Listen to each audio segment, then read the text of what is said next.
ओम महालक्ष्मी च विद्महि विष्णुपत्नी च धीमहि तन्नो लक्ष्मी प्रचोदयात्। जय माता दी। दोस्तों, वीडियो में शरद पूर्णिमा की सरल संपूर्ण पूजा विधि देखेंगे। इस विधि से अगर पूजा करेंगे तो मनोकामना निश्चित रूप से पूर्ण होगी और साथ ही घर पर धन धान्य की वर्षा होगी।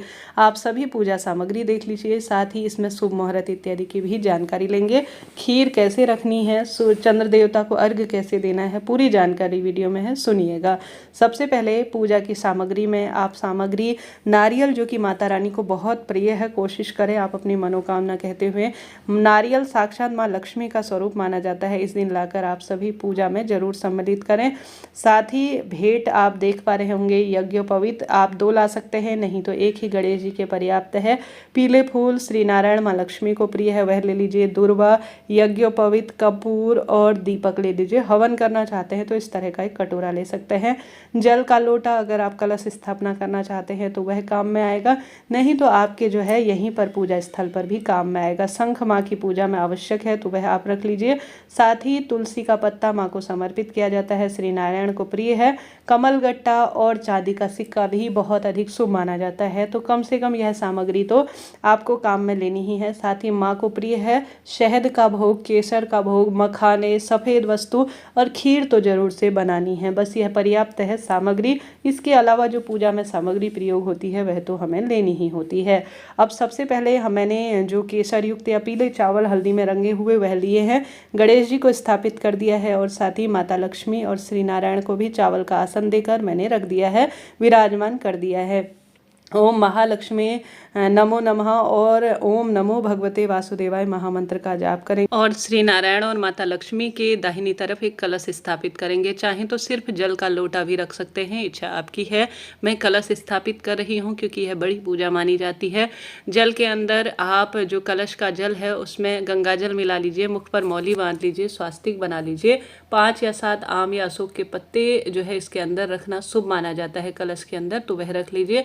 जल के लोटे में हल्दी की गांठ, कमल गट्टा, 1 रुपये का सिक्का, अक्षत और पुष्प, यह 5 चीज़ें डाल देंगे तो बहुत शुभ और श्रेष्ठ इसे माना जाता है। इस तरह से चावल का पूर्ण पात्र बहुत शुभ और श्रेष्ठ होता है। इस दिन माता लक्ष्मी का स्वरूप माना जाता है नारियल, तो आप सभी कोशिश करें। नारियल तो आप भोग स्वरूप समर्पित करेंगे ही मनोकामना का, इसके साथ साथ आप इस तरह से मात्र 1 नारियल श्री कलश के रूप में रख देते हैं तो भी इसे शुभ माना जाता है।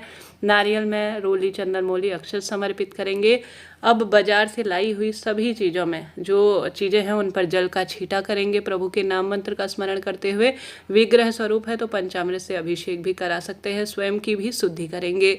अब अपने दाहिने हाथ में थोड़ा अक्षत और पुष्प लेकर अपना नाम गोत्र बोलेंगे और आज मैं व्रत कर रही हूँ ऐसा संकल्प लेते हुए अपने हाथ में ली हुई सामग्री को जमीन पर छोड़ देंगे। हमेशा दीपक हमारी पूजा पाठ का साक्षी होता है, तो एक प्लेट इस तरह से जिसमें चावल आप रख लीजिए या पुष्प रख लीजिए, एक घी का दीपक सबसे पहले प्रज्वलित करें। सुगंधित माहौल को करने के लिए एक धूप बत्ती भी प्रज्वलित कर लीजिए। यह हमारी पूजा करीब करीब शुरुआत हो चुकी है।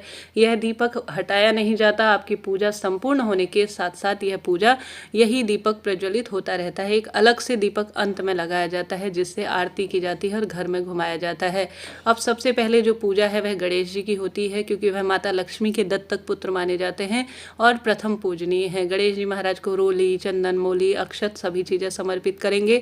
वस्त्र रूपी कलावा यज्ञोपवीत मैंने समर्पित किया है, उसमें मैंने जो है इत्र लगाया है। आप चाहे तो रुई से अलग से इत्र लगा सकते हैं। पुष्प, दुर्वा सभी चीज़ें ओम श्री गणेशाय नमः कहते हुए समर्पित करेंगे। इसके बाद इसी तरह से श्री नारायण की पूजा करेंगे और माता जो है लक्ष्मी की पूजा करेंगे। उन पर भी रोली, चंदन, मोली, इत्र, वस्त्र रूपी कलावा इत्यादि समर्पित करेंगे। पीला या नारंगी वस्त्र आपको मिल जाए तो उन्हें आप सभी समर्पित करें।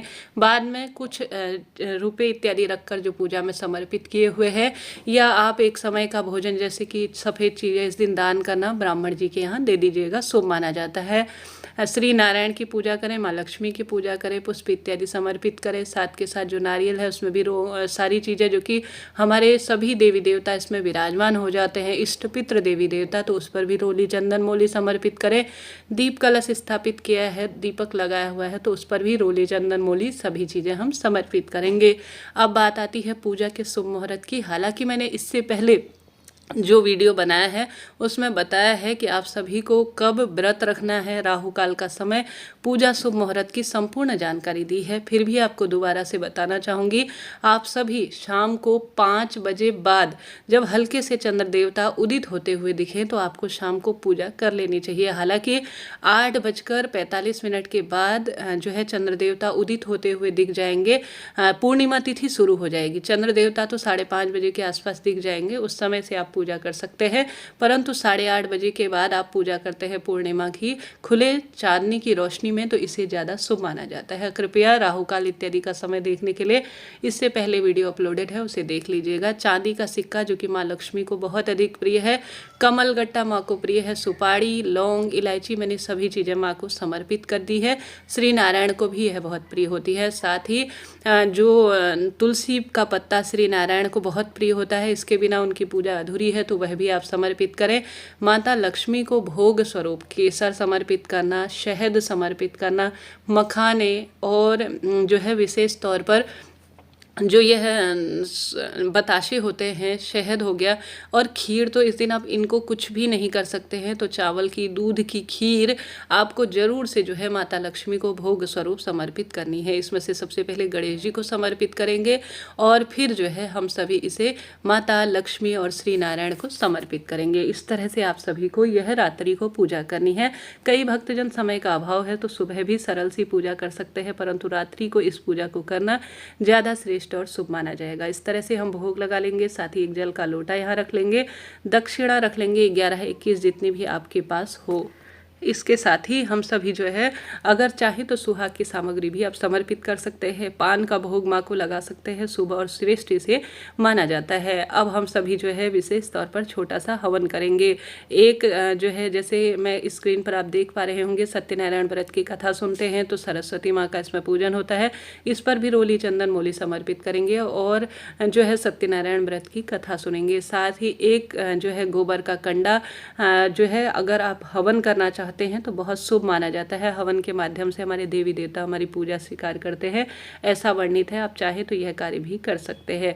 आप देख पा रहे होंगे गोबर का कंडा इस तरह से सुलगा लीजिए, इसमें कपूर डाल लीजिए और सबसे पहले माता लक्ष्मी और सबसे पहले माता श्री गणेश जी महाराज नवग्रहों के नाम की आप आहुति देंगे। इसके बाद ओम महालक्ष्मी नमो नमः कहते हुए 16 आहुति, माता रानी की 16 कलाएं होती है, 16 स्वरूप है, तो माता रानी के 16 स्वरूपों का ध्यान करते हुए आपको नाम मंत्र ध्यान नहीं है तो ओम महालक्ष्मी नमो नमः कहते हुए कुछ आप जो है काले तिल की आहुति देंगे। इसमें प्रज्वलित करने के बाद कुछ घी की देंगे और कुछ जो है खीर की, कुल मिलाकर 16 आहुति आपको देनी है। सबसे पहले गणेश जी महाराज की, नवग्रहों के नाम की दूसरी आहुति देंगे और साथ के साथ अपने इष्ट पितृ देवताओं की भी आहुति दे सकते हैं, कमल गट्टा इत्यादि की भी। कुल मिलाकर 16 आहुति आपको माता लक्ष्मी के नाम की, एक गणेश जी के नाम की, एक नवग्रहों के नाम की और एक अपने इष्ट पितृ देवी देवताओं के नाम की इस अग्नि में आप प्रज्वलित कर लेंगे। इसमें काले तिल का प्रयोग करें, साथ के साथ घी, जो खीर आपने समर्पित किया है उसका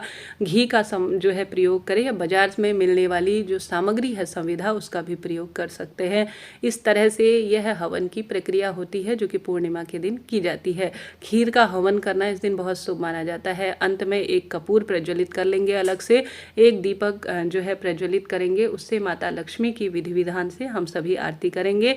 अंत में एक जल का लोटा लेंगे और उसमें से जो है 3 बार, जिसे जल शीतलीकरण कहा जाता है, सभी जो दीपक है उसमें से हम घुमाएंगे और इस दीपक को सभी देवी देवताओं को उनकी आरती करेंगे और इसी दीपक को हम अपने घर में घुमाएंगे।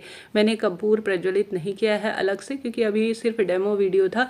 आप चाहें तो जो है अलग से कपूर प्रज्वलित कीजिएगा। इस तरह से यह पूजा की जाती है। अब बात कर लेते हैं शाम को चंद्र देवता को अर्घ्य देने की।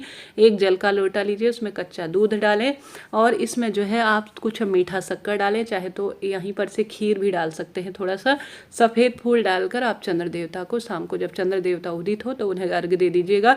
कई लोग यहीं पर चावल की ढेरी बनाकर उसमें भी चंद्र देवता का पूजन करते हैं। इनकी आवश्यकता नहीं है, क्योंकि चंद्र देवता साक्षात स्वरूप में है, तो उनकी पूजा करेंगे तो ज़्यादा शुभ और श्रेष्ठ माना जाएगा। वीडियो उपयोगी रहा हो तो लाइक करें, शेयर करें।